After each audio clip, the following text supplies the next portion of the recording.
মহালয়া। মায়েরা, এটা কি পিতৃপক্ষের অবসান আর দেবী পক্ষের আগমন। মহালয়া মানে কি মা? এখন কথা হচ্ছে মা দেবী দুর্গা এলেন মানে আমাদের জীবনের অন্ধকার দূর করে আলোর দিশা আনলেন। তিনি আমাদের দুর্গতি দূর করবেন, দুঃখ দূর করবেন। ওই জন্য মা ঘরে আসছেন। মহালয়া এলো মানে পুজো পুজো সাজ একটা রব হয়ে উঠল। আচ্ছা মায়েরা, এই মহালয়ার দিনে পিতৃপুরুষগণের নামে আমরা তর্পণ করি। জোরে বলুন হ্যাঁ না না। অনেকে দেখবেন পিতৃপুরুষের নামে শ্রাদ্ধ দেয়। কোন দিন? মহালয়ার দিনে। শাস্ত্রের দিকে গেলে দেখবেন স্বয়ং রামচন্দ্র ভগবান উনি যখন লঙ্কা বিজয় করতে যাবেন তার আগে পিতৃতর্পণ করে গিয়েছিলেন। তার মানে আপনারা শিখে নিন, মহালয়ার দিনে পিতৃতর্পণ করে কেউ যদি শুভ কাজে যায় তবে তার কাজটা শুভ হয়। এই জন্য মহালয়া আপনারা মানবেন। মা আসছেন। এইবার আপনাদের একটা ছোট্ট কথা বলি। এর 7 দিন পরেই কিন্তু মা দুর্গার পুজো আসতে। মায়েরা, দুর্গাকে কি বলা হয়? মহিষাসুর মর্দিনী, দুর্গতি নাশিনী। এই দুর্গা পুজো, মা দুর্গা দুর্গতি নাশ করেছিল আমাদের, সেই জন্য মাকে দুর্গতি নাশিনী বলা হয়। আচ্ছা, কিছু মনে করবেন না, যে যেখানে বসে আছেন মন দিয়ে শুনবেন। আচ্ছা মায়েরা, কিছু মনে করবেন না, দুর্গা পুজোতে দেখবেন 2 জায়গার মাটি লাগে, একটা রাজ দরবারে আর একটা বেশ্যালয়ের মাটি লাগে। প্রশ্ন করবেন মায়েরা, পতিতালয়ের মাটি কেন দুর্গা পুজোয় লাগলো? খুব তত্ত্বগুলো শুনে নেবেন। আসলে মা দুর্গা বলতে চাইছে, আমি যে জগতের মা। যারা পতিতাবৃত্তি করছে, দেওয়া ব্যবসা করছে, তারা এমনি এমনি করে নাই, বিপাকে পড়ে করছে, বিপদে পড়ে করছে, ইচ্ছা করে করে নাই, ওরা কোনো বিপাকে পড়ে করছে। ওই জন্য ওদের মাটিটা কেন লাগালো? তোরাও আমার। রাজার মাটিটা কেন লাগালো? মানে নিচু থেকে উঁচু পর্যন্ত যারা আছে সবাই আমার। ওই জন্য মা দুর্গা বলতে চাইছে, আমি সবাইকে সম্মান দিই, সবাই তো আমার সমান। পতিতা মেয়েরা যেমন, রাজাও তেমন। যদি আমায় ডাকতে পারে তবে আমি ডাকার মতো ডাকলে তাকে সাড়া দিতে পারি। ওই জন্য মায়েরা, অসুরের পুজো হয়ে গেল। আচ্ছা, দুর্গা পূজা 5 দিন ধরে হলো কেন? 1 দিন হতে পারতো মা কালীর মতো। আসলে দুর্গার তো একা পুজো হয় না, মা লক্ষ্মীর পুজো হয়, সরস্বতীর পুজো হয়, গণেশের পুজো হয়, কার্তিকের পুজো হয়, হাঁসের পুজো হয়, ময়ূরের পুজো হয়, সাপের পুজো হয়, বাঘের পুজো হয়। আশ্চর্য হয়ে যায়, ওর সঙ্গে অসুরের পুজো হয়। অনেকে প্রশ্ন করে আমাদেরকে, প্রদীপ বাবু, দুর্গা পুজোতে আবার অসুরের পুজো হলো কেন? এটাই তো মায়ের কৃপা। একদিন মা দুর্গার কাছে হেরে গিয়ে মহিষাসুর মর্দিনী মাকে মহিষাসুর বললেন, শোনো মা, চিরকাল তোমার সঙ্গে শত্রুতা করেছি, তোমার সঙ্গে অন্যায় করেছি। ওগো মা, শেষকালে আমি তোমার চরণে নিজেকে সমর্পণ করলাম। শুধু আমার শেষ ইচ্ছা একটা আছে, তুমি পূর্ণ করো। বলে কি? তুমি যেখানটাতে থাকবে তোমার চরণ তলে যেন আমি থাকতে পারি। তোমার পুজো যখন হবে, তোমার চরণে 2টো ফুল পড়লে সেই ফুল আমার মাথায় পড়বে, আমার জীবন ধন্য হয়ে যাবে। মা কত কৃপাময়ী, কত দয়াময়ী দেখুন। ওই জন্য নিজে শুধু পূজিত হলেন না, অসুরকেও চরণ তলে রাখলেন, অসুরের কথাও তিনি রাখলেন। আগে কিন্তু দুর্গা পূজাটা ছিল রাজা জমিদারদের, পরে কিন্তু ওটা বারোয়ারি হলো। এখানে যারা কম বয়সের ছেলেরা আছেন, যারা দুর্গা পুজো করেন, খুব মন দিয়ে শুনবেন। বারোয়ারি পুজোটা হলো কেন? আগে দেখবেন রাজা জমিদারদের পুজো ছিল, জমিদারদের বাড়িতে পুজো হতো, রাজাদের বাড়িতে পুজো হতো, ও রাজা জমিদারদের পুজো। কিন্তু এইরকম অনুষ্ঠান করে রাস্তাঘাটে এই যে এখন প্যান্ডেল করে করা হয় বড় বড় মাঠে, এ কিন্তু ছিল না। পরে ওটা বারোয়ারি পুজো হলো। বারোয়ারি পুজোটার বারোয়ারি নাম কেন হলো? আসলে আসল কথা হলো যে 12 ইয়ারি। তার মানে একদিন 12 জন বন্ধু বসে বসে ভাবছে যে রাজা জমিদারের পুজো, আমরা তো অংশগ্রহণ করতে পারি না, সবাই তো যেতে পারি না, ওরাই তো আনন্দ করে, আমরা শুধু দেখি তাকিয়ে তাকিয়ে। 12 জন ইয়ার মানে বন্ধু, 12 জন ইয়ার মিনে একদিন আলোচনা করলো, আমাদের বারোয়ারি পুজো করতে হবে, যেন সবাই আনন্দ করতে পারি। একবার নিচু থেকে উঁচু স্তরের মানুষ সবাই যেন আনন্দ করতে পারি। 12 জন ইয়ার মানে বন্ধু, 12 জন ইয়ার মিলে আলোচনা করে বারোয়ারি পুজো শুরু হয়েছিল। ওই জন্য 12 ইয়ারি পুজো বলা হয়। ওটা কথাটাকে 12 আরি হয়ে গেছে এখন, কিন্তু ওইখান থেকে এসেছে। ওই জন্য মা মহামায়া, মা যোগমায়া, এই মা দুর্গা পুজোতে আপনারা সবাই আনন্দ করুন। সপ্তমী, অষ্টমী, নবমী, দশমী, জোরে বলুন মহামায়া কি, মহামায়া কি, মহামায়া কি। একটা কথা বলি, দুর্গা পুজোর পরে আমাদের কি পুজো আসে? জোরে বলুন মায়েরা, লক্ষ্মী পূজা। এই লক্ষ্মী পূজার কথা যখন এলো, একজন ভক্ত আমাকে বললেন, আপনাদের বলে যাই, লক্ষ্মী পূজা কোজাগরী লক্ষ্মী পূজা, লক্ষ্মী পুজোর দিনে কি বলেন মা? এসো মা লক্ষ্মী বসো মা ঘরে, আমার ঘরে থাকো মা অন্ধকার করে, নাকি? যাক, আমার জানা ছিল না, আপনারা ভাগ্যিস এসেছিলেন বলে জেনে গেলাম। কি বললাম? এসো মা লক্ষ্মী বসো মা ঘরে, আমার ঘরে থাকো মা আলো করে। আচ্ছা মায়েরা, লক্ষ্মী তিন রকমের হয়। কোন লক্ষ্মী বাড়িতে রাখলে শান্তি হয় এটা কিন্তু আপনাদের জানতে হবে। একটা দেখবেন পেঁচার ওপরে লক্ষ্মী থাকে, যদি বলুন হ্যাঁ না না। একটা পদ্ম ফুলের উপরে লক্ষ্মী থাকে, আর একটা হাতির উপরে লক্ষ্মী থাকে। আপনারা হাতির উপরে বসে থাকা লক্ষ্মী যদি বাড়িতে রাখতে পারেন, শান্তি আপনার বিঘ্নিত হয় না। তাহলে পেঁচার ওপরে রাখলে কি অশান্তি হয়? তা নয়। পদ্ম ফুলের উপরে রাখলে কি অশান্তি হয়? তা নয়। সবচাইতে তিনটের মধ্যে শ্রেষ্ঠ হচ্ছে যদি আপনি হাতির ওপরে, মানে গজবাহন লক্ষ্মী, হাতিকে বাহন করে যে লক্ষ্মী বসে আছে, লক্ষ্মী যখন পুজো করবেন মা, তখন নারায়ণকে পুজো করবেন। লক্ষ্মী হলো সুখ, নারায়ণ হলো শান্তি। অনেকে একা লক্ষ্মী পুজো করে, সুখ হয় কিন্তু শান্তি হয় না। সুখ হয় কোথায়? দেহে। শান্তি হয় কোথায়? মনে। তাহলে সুখ থাকে তো শান্তি থাকে না, শান্তি থাকে তো সুখ থাকে না। ওই যে কোন নারায়ণকে পুজো করবেন? যে নারায়ণ গরুর পাখির উপরে বসে আছে, সেই নারায়ণকে আপনারা পুজো করবেন। তবে একটা কথা আপনাদের বলে যায়, যদি একটা বই কিনতে পান, এই বইটা সবাই মনে রাখুন, বইটার নাম হচ্ছে শ্রী সূত্র। আস্তে আস্তে বইটার নাম শ্রী সূত্র। বাজার থেকে কিনতে পাওয়া যায়। মায়েরা যদি পারেন কিনতে পারেন, দাদা ভাইরা কিনতে পারেন। বইটার নাম আরেকবার বলে দিই, বইটার নাম শ্রী সূত্র। ওই বইটাতে 16টা মন্ত্র আছে। যদি মায়েরা শুদ্ধ কাপড় পরে, বাবারা শুদ্ধ কাপড় পরে লক্ষ্মীর সামনে মন্ত্র বলতে পারেন, আপনার বাড়িতে লক্ষ্মী বর্তমান থাকবে, সুখ শান্তি বর্তমান থাকবে। প্রশ্ন করবেন, আমরা তো সবাই মন্ত্র পাঠ করতে পারি না, পড়তে পারি না, তাহলে কি করব? আপনারা কাজ করবেন, ওই শ্রীসূত্র বইটা 3 বার মাথায় ঠেকিয়ে মা লক্ষ্মীকে প্রণাম করবেন, আপনার মনের ইচ্ছা পূর্ণ হবে। ওই যে যদি আপনাদের বাড়িতে বই না থাকে, তবে শ্রীসূত্র বই আপনারা কিনবেন। সেই বইটা 16টা মন্ত্র আছে, পড়বার চেষ্টা করবেন। যদি মন্ত্রটা না থাকে, পড়বার ক্ষমতা না থাকে, আপনি শ্রীসূত্র বইটা মাথাতে 3 বার ঠেকিয়ে নেবেন। ওই যে লক্ষ্মী পূজা কোজাগরী পূর্ণিমা, কোজাগরী তার মানে কি? সারা রাত জেগে মা লক্ষ্মীর আরাধনা করতে হয়, হচ্ছে লক্ষ্মী পুজো। কিছু মনে করবেন না, লক্ষ্মী পুজোর দিনে রাত্রি জাগতে হয় কেন? আসতে কেন? লক্ষ্মী আসে আর অলক্ষ্মী, জোরে বলুন, বেরিয়ে যায়। আমি গত বছর আমার বোলপুরে গান ছিল, তো আমার বন্ধু আমাকে বলছে, প্রদীপ আমার টাকা পয়সা নাই, কি করব? বললাম আজকে লক্ষ্মী পুজো, ঘরের দরজাটা খুলে দিবি হাঁ করে, লক্ষ্মী ঢুকবে অলক্ষ্মী বেরিয়ে যাবে। ও দরজা খুলে দিয়েছে। সকালবেলায় গান করে বাড়ি ফিরছি, তখন দেখি গালে হাত দিয়ে বসে আছে। কি রে, দরজা খুলেছিলি? বলে হ্যাঁ। লক্ষ্মী ঢুকেছিল? বলেন না। কি ঢুকেছিল? বলছে চোর ঢুকে গিয়েছিল। ডাকার মতো ডাকবি তবে লক্ষ্মী ঢুকবে, নইলে চোর ঢুকে যাবে। কোজাগরী মায়েরা, জাগবেন, নিজেকে জাগাবেন, ভগবানের নামে নিজেকে জাগ্রত থাকবেন, দেখবেন লক্ষ্মী আপনার ঘর থেকে যাবে না। কিছু মনে করবেন না মায়েরা। মা কালী পূজা আপনাদের এদিকে হয়? জোরে বলুন হ্যাঁ না না। আচ্ছা, মায়ের কটা হাত? বুঝে বলবেন কিন্তু, না বুঝে বলবেন, হুট করে বলে দেবেন না। মায়ের কটা হাত? অনেকে হাত তুলছে না কেন বলুন তো? মনে মনে ভাবছে কীর্তনিয়া তো 4টা নয় 2-4টা এদিক ওদিক জানতে পারে, বলার দরকার নেই। কিন্তু মায়ের কটা হাত? 4টা হাত। একটা হাতে কি বলে? দে। যদি দিস দেবো, আর যদি কামানার বসে ছুটে আসবি, আমার হাতে কে ঝুলছে দেখছিস, আর আমার হাতে কি আছে তোকেও তাই হরিবোল করে দেবো। মায়ের কটা হাত মায়েরা? জোরে বলুন, জোরে বলুন।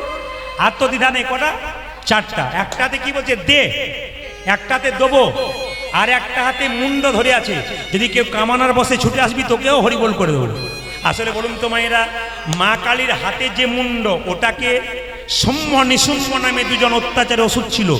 মেয়েদেরকে মা বলে জ্ঞান করতো না। একবার মা দুর্গার দিকে কামনার বসে ছুটে গেল।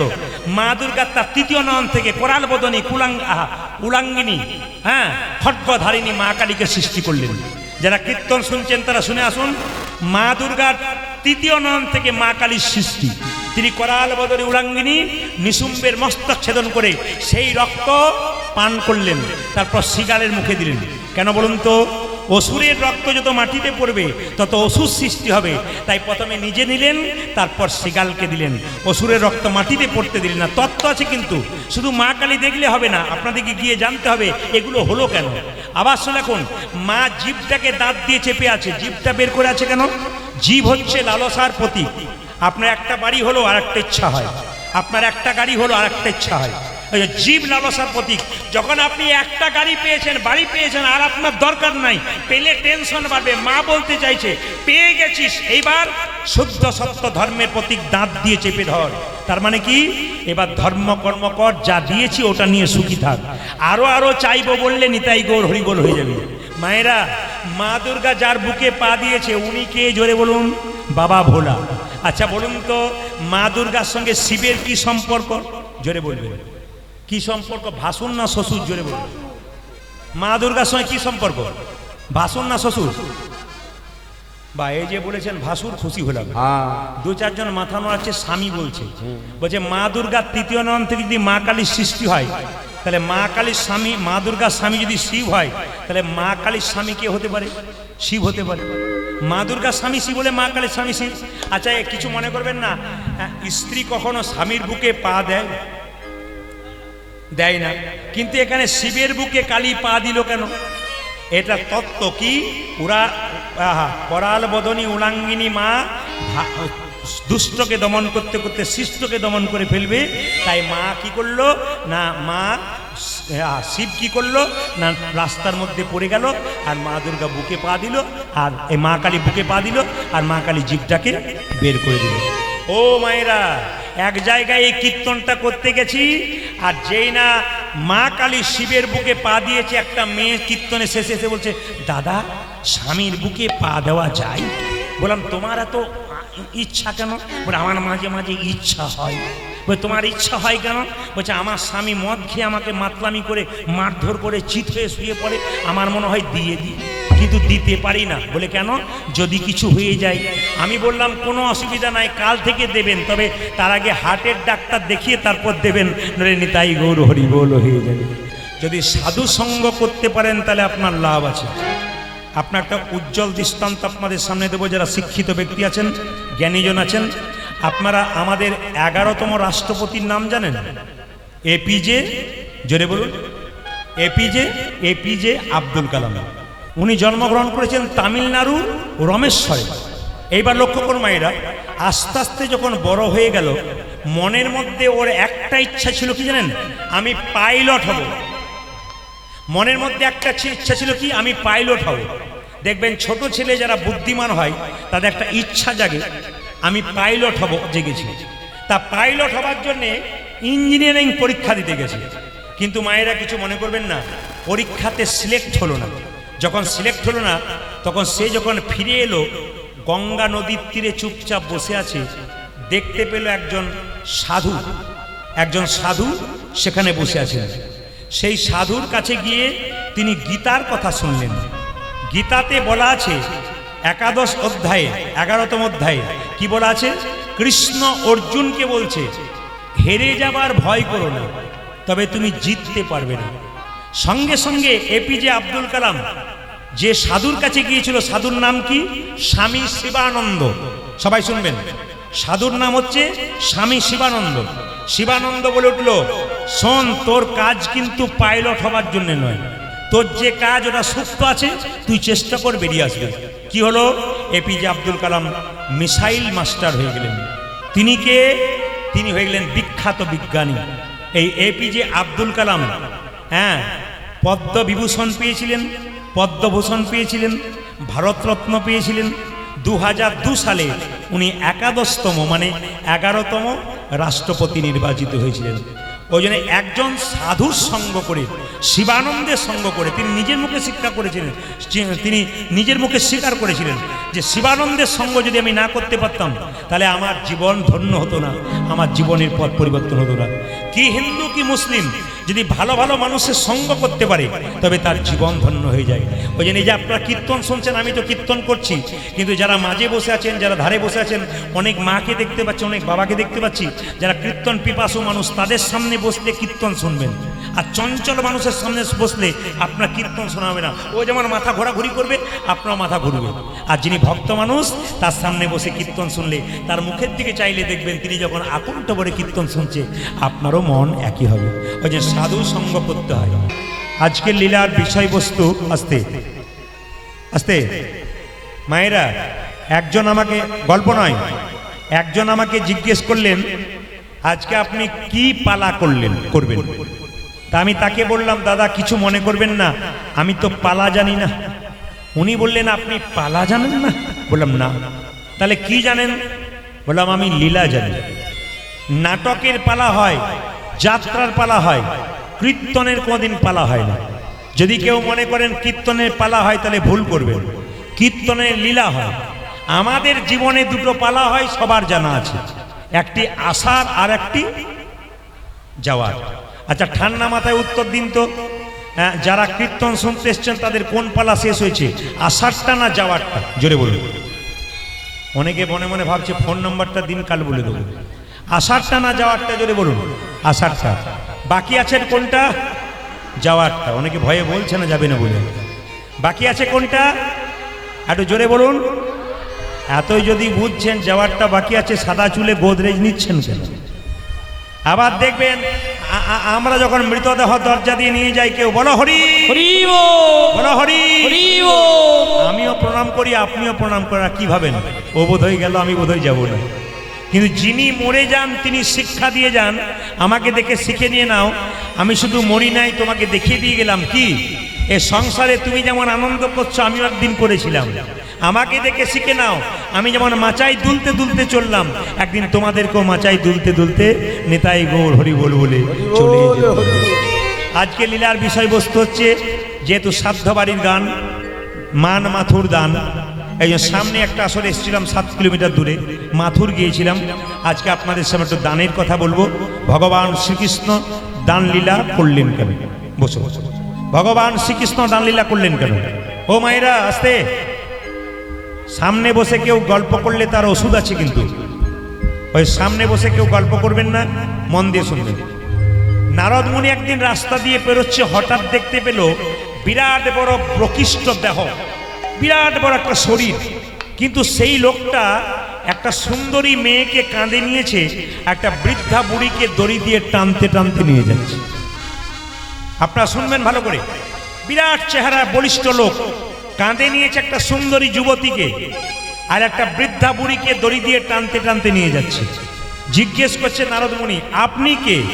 তখন লোকটি বলে উঠলো, আমায় চিনবে না, যাকে কাঁধে নিয়েছি তাকেও চিনবে না, আর যাকে দড়ি দিয়ে টানতে টানতে নিয়ে যাচ্ছি তাকেও চিনবে না। বলে তুমি কে? আমি হলাম কলি মহারাজ। বেশ, কাঁধে যাকে নিয়েছো সে কে? আমার স্ত্রী, ধর্মপত্নী স্ত্রী। আর যাকে দড়ি দিয়ে টানতে টানতে নিয়ে যাচ্ছ তিনি কে? তিনি হলে আমার মা। তখন সঙ্গে সঙ্গে নারদ বলল, এরকম দৃশ্য দেখালে কেন? বলছে কলিযুগে এইটাই ঘটবে। কি? বাবাকে মাকে দড়ি দিয়ে টানতে টানতে ছেলেরা নিয়ে যাবে, আর স্ত্রীকে কাঁধে করে নিয়ে যাবে। আপনাদের নদিয়া জেলায় নাই, বাকি সব জেলায় আছে। আমি ভুল বলে ফেললাম নাকি? আপনাদের এখানেও আছে? ও রোগটা এদিক মহাপ্রভুর জায়গাতেও আছে, ওটা সব জায়গাতেই আছে।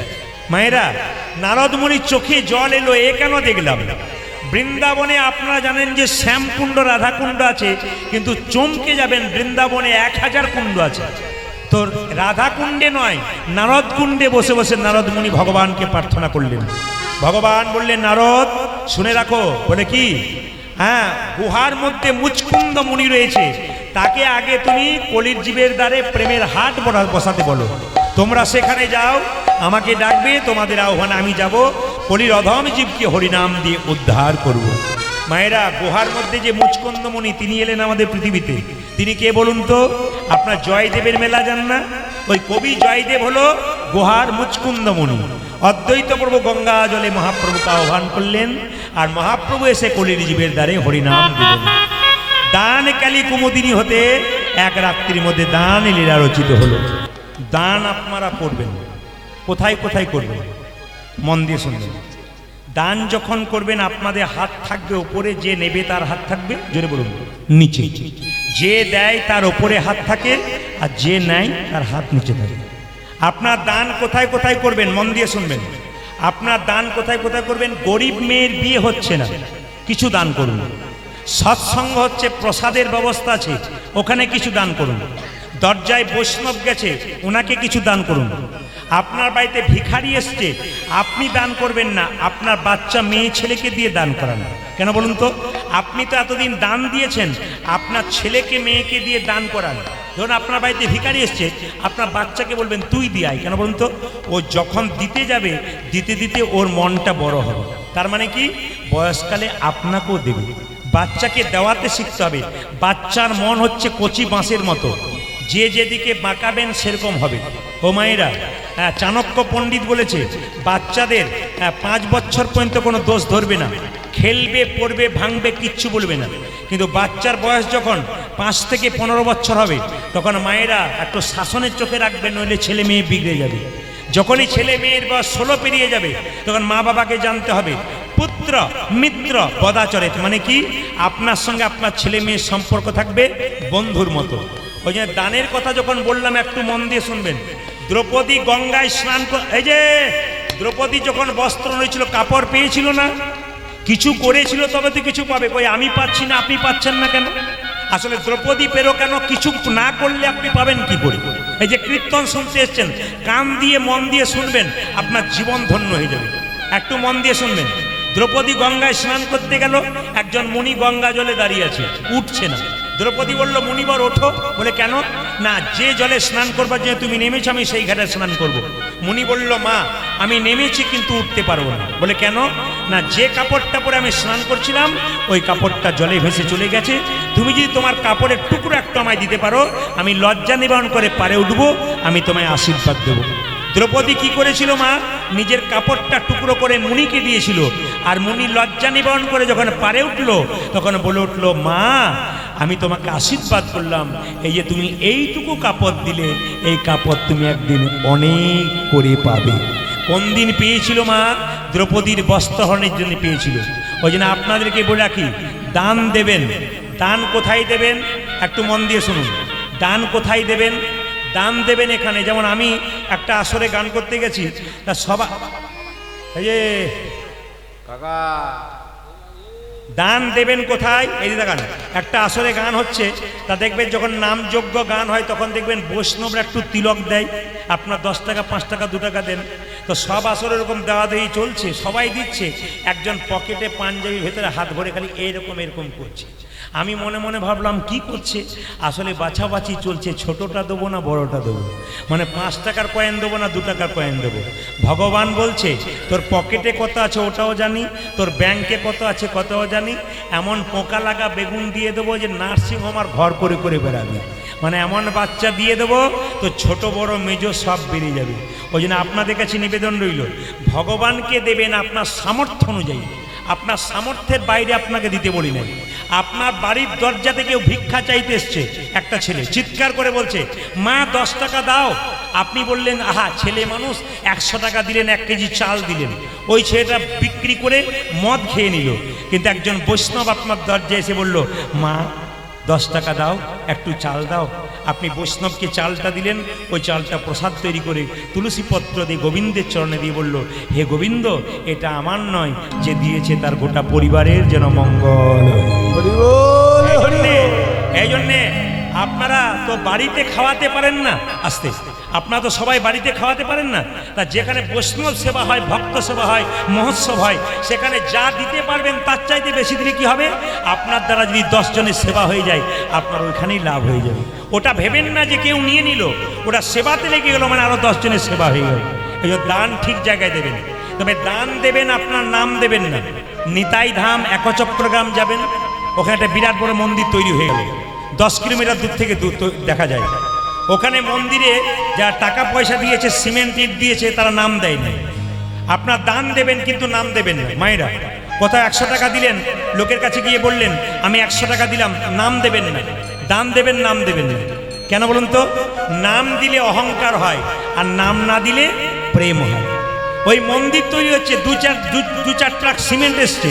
ড্রাইভারকে জিজ্ঞেস করছি, দাদা এ সিমেন্ট কে দিয়েছে? উনি বললেন, বাবু বলেছে নাম বলবি না, অহংকার জন্মাবে, প্রেম জন্মাবে যদি নাম না বলা যায়। নাম বললে অহংকার জন্মাবে। কোথাও আপনি 500 টাকা দিয়ে এসছেন নামে, লোকের কাছে বলবেন না আমি 500 টাকা দিয়ে এলাম, আপনার দানটাই নষ্ট হয়ে গেল। ওই যে দান দিলে চুপ করে থাকতে হয়। কেন? আপনি কাকে দিয়েছেন? ভগবানকে দিয়েছেন, লোকের কাছে বলছেন কেন? আপনি তো তার জিনিস তাকে দিয়েছেন। যেমন আমাদের ওখানে একটা ছেলে ওই দুর্গা মন্দির একটা ফ্যান দিয়েছে মায়ের নামে, মায়ের নাম রাজুবালা সরকার। ফ্যানের নিচে রাজুবালা সরকার লিখে দিয়েছে, ফ্যানও ঘুরছে রাজুবালা সরকারও ঘুরছে। ওই জন্য আপনাদের কাছে নিবেদন রইল, দান করবেন কিন্তু নাম দেবেন না। আজকে শুনে রাখুন, ভগবান শ্রীকৃষ্ণ যমুনার কূলে সখাদের সঙ্গে খেলা করছেন। কিভাবে খেলা করছেন দেখুন, বড় জবা লোক সঙ্গে খেলা খেলে নানা রঙে। আজ বড় জবা লোক সঙ্গে খেলা খেলে নানা রঙে। বড় জবা লোক সঙ্গে খেলা খেলে নানা রঙে। বড় জবা লোক সঙ্গে খেলা খেলে নানা রঙে। ছায়াতে বসিল দোনো ভাই গো, ছায়াতে বসিল দোনো ভাই। ওই দেখো ছায়াতে বসিল দোনো ভাই গো, ছায়াতে বসিল দোনো ভাই। দুজন বসে আছে, একটা নীল পর্বত, একটা কি সাদা পর্বত। মায়েরা বলাই দাদার গায়ের রং কেমন? লাল রঙের। হ্যাঁ যাক, আপনারা যে হ্যাঁ হ্যাঁ করছেন তার জন্য খুশি। বলাই দাদার গায়ের রং লাল রং, বলাই দাদার গায়ের রং সাদা। একটা রজতগিরি মানে সাদা পর্বত, একটা নীল পর্বত। কৃষ্ণের গায়ের রং কেমন? নীল, যেন দুটো পর্বত বসে আছে।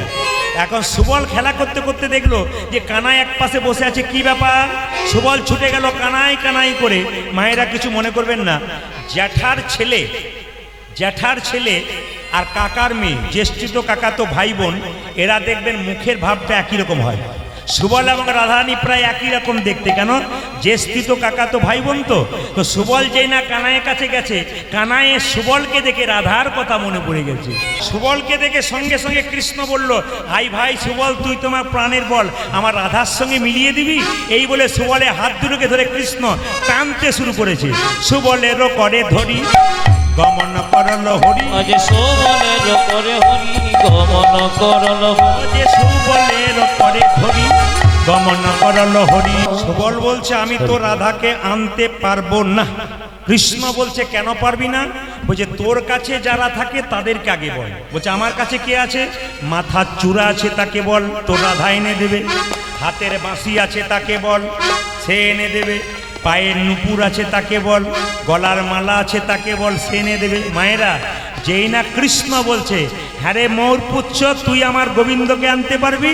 মৌরপুচ্ছ কেঁদে কেঁদে বলছে, হে গোবিন্দ, কত ভাগ্য করে এই জায়গায় ঠাঁই পেয়েছি, যদি চলে যায় আর ফিরে না পাই আমি যাব না। মালা তুই আনতে পারবি? বলে, সদর ছেড়ে আমি মফস্বলে যাব না, আমি আনতে পারবো না। বলে, আচ্ছা নুপুর তুই আনতে পারবি? নুপুর কেঁদে কেঁদে বলছে, হে গোবিন্দ, কত যোগী, কত মুনি, কত ঋষি কত দিন ধরে চরণ সাধনা করে তোমার চরণ পাবার জন্যে। তা বলো বলো, আমার মতো ধম যদি পেয়েছে, আমায় তুমি চরণে ছাড়া করো না। বুঝে, তাহলে এক কাজ করতে হবে, বাঁশিকে বল। বাঁশিকে বলছে, হ্যাঁ রে বাঁশি, তুই কি আমার রাধাকে আনতে পারবি? বাঁশি বললে, আনলেও আনতে পারি, তবে আজকে আনবো না। বলে, কেন? সারাদিন তোমার এখানে বাঁধা আছে, একবার আমাকে অধরাম্বিত চুম্বন করাওনি। যদি একবার তুমি অধরাম্বিত চুম্বন করাও, আমি তোমার গোবিন্দ এনে দেবো। বলছে, ও তোর অভিমান হয়েছে? মায়েরা, যেই না বাঁশি বাজিয়ে দিয়েছে, অমনি বাঁশি বেজে উঠল বৃন্দাবনে রাধা রাধা বলে। এইদিকে তাকাবেন মায়েরা, বৃন্দাবনে বাঁশি বেজে উঠল। মা যশোদা কি বলে বাঁশি শুনলো, পিতানন্দ কি বলে বাঁশি শুনলো, সবাই লক্ষ্য করুন। পদকর্তা বললেন, মা যশোদা শুনে বাঁশি দেননি দেননি, পিতানন্দ শুনে বাঁশি এই তো বাধায়ানি। মা যশোদা শুনে বাঁশি দেননি দেননি, পিতানন্দ শুনে বাঁশি এই তো বাধায়ানি। মা যশোদা শুনে বাঁশি দেননি দেননি, পিতানন্দ শুনে বাঁশি এই তো বাধায়ানি। মা যশোদা শুনে বাঁশি দেননি দেননি, পিতানন্দ শুনে বাঁশি এই তো বাধায়ানি। আমাদের শাশুড়িকে কে কে ভয় করেন? হাত তুলুন। কেউ করে না, বাহ, কেউ করে না। আমি এক জিজ্ঞেস করলাম, আপনারা এক উত্তর দিয়ে বুঝলেন। আমি বললাম, আপনার শাশুড়িকে, সবার তো শাশুড়ি নাই, তাহলে সবাই মিলে কেন বলছেন ভয় করে না? এই দিয়ে তাকান, এখন তো যাত্রা বেরোচ্ছে, বৌমা আসছে ঘরে, শাশুড়িরা সব সাবধান। কত রকমের যাত্রা বেরোচ্ছে, কিছু মনে করবেন না। শাশুড়িকে ভয় করেন, আচ্ছা ভয় করেন না শাশুড়িকে, ননদিনীকে ভয় করেন? কিছু মনে করবেন না, মায়েরা তাকাবে না।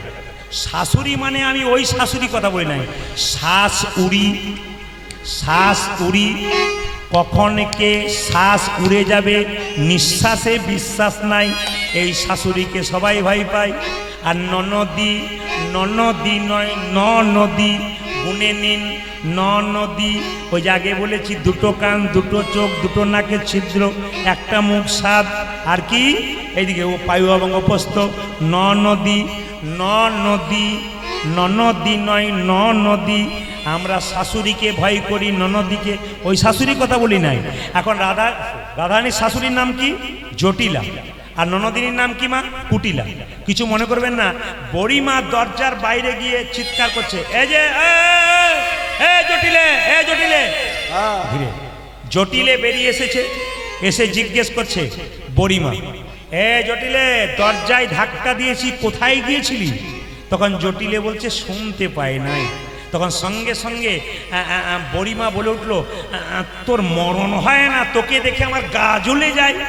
সঙ্গে সঙ্গে জটিলে বলছে, গা তো জ্বলবেই, বয়স হয়ে গেলে তো মানুষ কেউ আর দেখতে পারে না, গা তো জ্বলবেই। তখন সঙ্গে সঙ্গে বড়িমা বলছে, তোর যদি বয়স হয়েছে তোর মরণ হয় না কেন? তখন জটিলে বলছে, জন্ম মৃত্যু বিয়ে তিন বিধাতাকে নিয়ে মরবো বললেই তো আর মরা হয় না। তখন সঙ্গে সঙ্গে বড়িমা বলছে, বাবারে আবার তত্ত্ব কথা বলছে। শোন শোন, আমি যে প্রশ্নের উত্তর চাইতে এসছি সেটা আগে দে। বলে কি? রাজার ঘরের রাজার ঘরের মেয়েকে বউ করে এনেছিস, ভাঙা ছাদের নিচে রাখবি বলে? বৃষভানু রাজার মেয়েকে বউ করেছিস, রাধারানীকে, তা ভাঙা ছাদের নিচে রাখবে বলে? তো সঙ্গে সঙ্গে বলছে যে টাকা পয়সা নেই। জটিলে বলছে, করব কি? তাকাবেন, কথাগুলো শুনবেন কিন্তু। বলছে টাকা পয়সা নেই, পাবো কোথায়? তখন সঙ্গে সঙ্গে বড়িমা বলছে, শাস্ত্র বলেছে বাণিজ্যে বসতে লক্ষ্মী, তদব্দ কৃষি কর্মণি। শুনবেন, মানে এই যে শাস্ত্রে বলেছে বাণিজ্যে বসতে লক্ষ্মী, ব্যবসা করলে লক্ষ্মী হয়। আর যদি ব্যবসা কেউ না করতে পারে, চাষবাস করতে পারে, তবে তার অর্ধেকটা লাভ হয়। তা তোরা ওগুলো করতে পারিস না। বলছে কি করব? বলছে করবি কি তোরা? জাতিতে কি?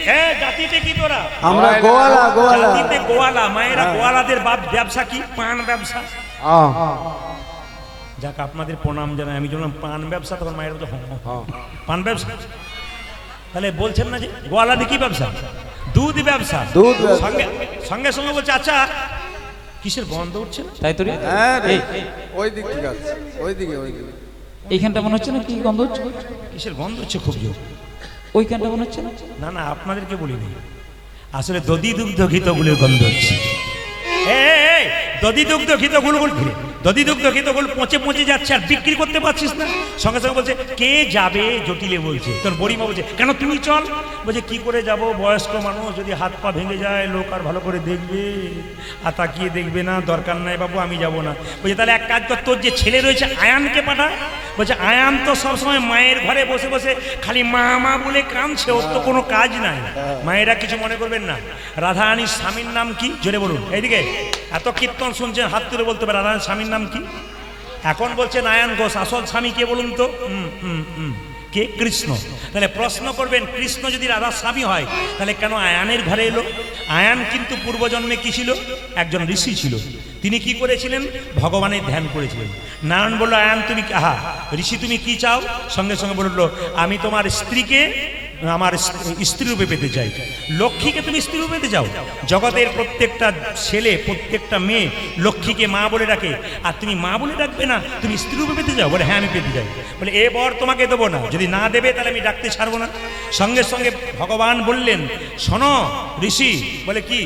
আমার স্ত্রী তোমার ঘরে যাবে, আগামী দাপরে তুমি হবে আয়ান, আমার স্ত্রী হবে রাধারানী, কিন্তু তুমি হবে নপুংসক। এই জন্য মায়েরা, তোমার ঘরে থাকবে রাধারানী, কিন্তু লীলা করবে আমার সঙ্গে। এই জন্য আপনারা ভুল ধারণা করে, অনেক বলে না রাধারানী স্বামীর নাম আয়ান, অতএব কৃষ্ণের সঙ্গে লীলা করছে। যারা বোঝে না তারা বলে, কিন্তু যারা তত্ত্ব বোঝে তারা কিন্তু কোনোদিনই বলে না। মায়েরা সবাই লক্ষ্য করুন, যে যেখানে বসে আছেন, জটিলে বলছে তাহলে মায়েরা, আয়ান কিন্তু বিয়ের পর থেকে রাধারানীকে আলাদা করে দিয়েছে। এই যে আয়ান বিয়ের পর থেকে রাধারানীকে আলাদা করেছে। কোন দিন থেকে? আয়ান খুব বুদ্ধিমান মানুষ। আয়ান যখন বাসর ঘরে প্রবেশ করতে যাচ্ছে, তো রাধারানী হুঁকড়ে হুঁকড়ে কাঁদছে। তা শুধু কাঁদছে তাই নয়, কৃষ্ণ কৃষ্ণ বলে কাঁদছে। সঙ্গে সঙ্গে আয়ান বলে উঠল, রাধে, আমি বুঝতে পেরেছি তুমি আসল জিনিসটা জানতে পেরে গেছো। তুমি কৃষ্ণ সেবা করছো, তুমি তোমার পথটা পরিষ্কার করছো, আমি করতে পারলাম না। তুমি তোমার কৃষ্ণ ভজন নিয়ে থাকো, আর আমি মায়ের মন্দিরে, মা কালীর মন্দিরে যাব, মাকে সবসময় আরাধনা করব। আমি মাকে ভজন করে আমার পথ পরিষ্কার করব, আর তুমি কৃষ্ণকে ভজন করে তোমার পথ পরিষ্কার করো। এখানে কীর্তন শুনতে এসছে কেউ, টোটোতে এসছে কেউ, অটোতে এসছে কেউ, সাইকেলে কেউ, মোটর সাইকেলে, কোনো বাচ্চা মায়ের কোলে, কেউ আবার পায়ে হেঁটে। কিন্তু জায়গা কটা বলুন তো? একটা। যে যেভাবে এসছেন এক জায়গাতে এসছেন, কিছু মনে করবেন না। ভগবানের কাছে যাবার জন্য পথ আলাদা, কিন্তু জায়গা একটা। কিছু মনে করবেন না। মুসলিম ভাইয়েরা কি করে? ভগবানকে ডাকে আল্লাহ বলে, আমরা কি বলি? ভগবান বলি। ইংরেজরা কি বলে? গড বলে।